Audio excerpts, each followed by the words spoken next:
students. I'm Ava Hoffman, reporting for Shark Tank News. It is February 22nd, 2021. Next week, some of us will be returning to campus. It'll be great to see you in person.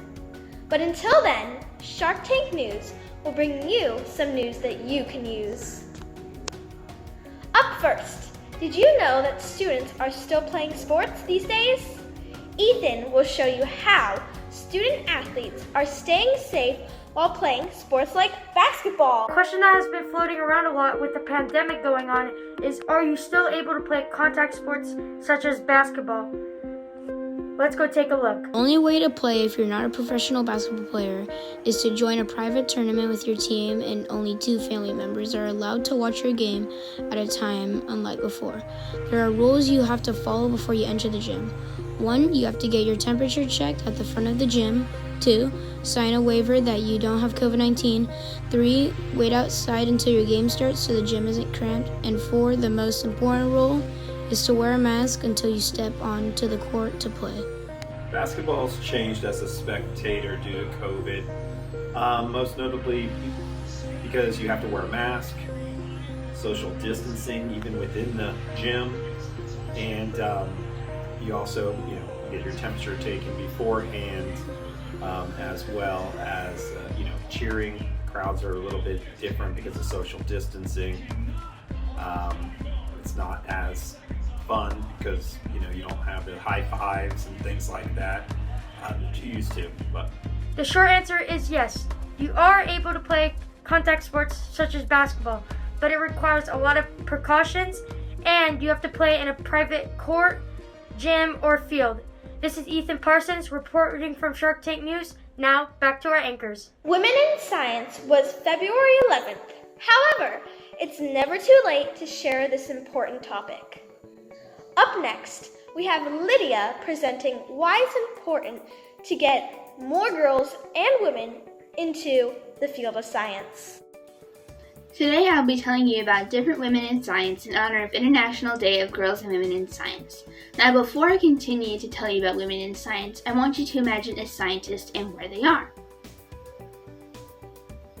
Got your answer? Alright, I think that you're probably thinking of this: lab coat, goggles, test tubes, and a microscope. Well, that's one type of scientist. Other scientists include zoologists, astronomers, doctors, mathematicians, and so much more.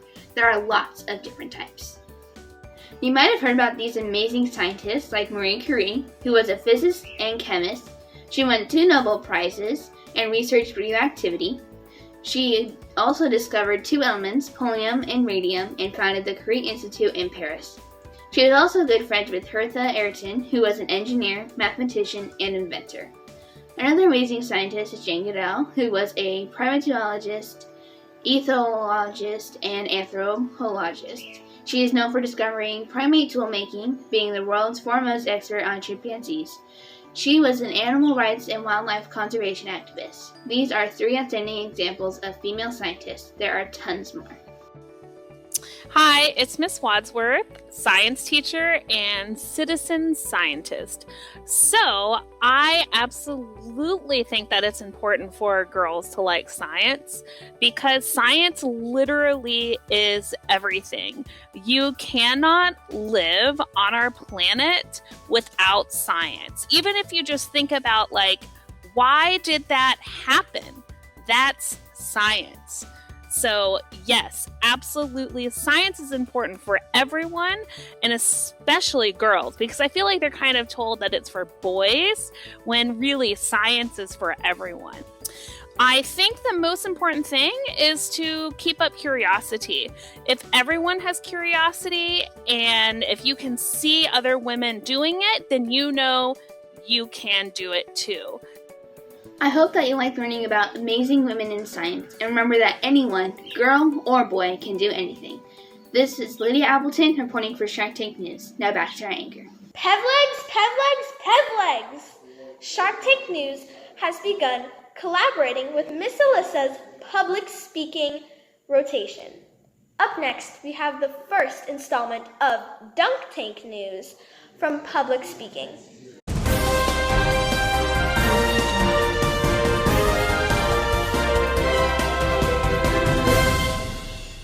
we're live? I'm Charlene Winterreth reporting live for Dunk Tank News. Shocking news, local donkeys have been talking in downtown Oceanside. We have reports that donkeys have been quite the blabbermouth lately. Witnesses on the scene say this. Hi, my name is Cherry Softwood.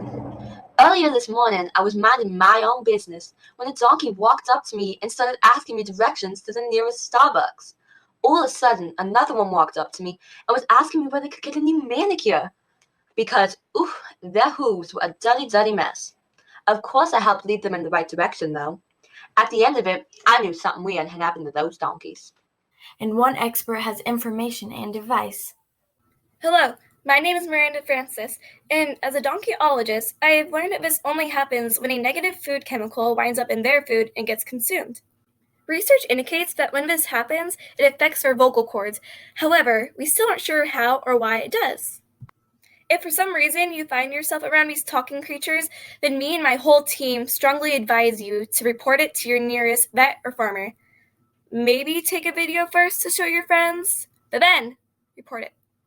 So folks, there you have it. I'm Charlene Winterbreath reporting live for Dunk Tank News.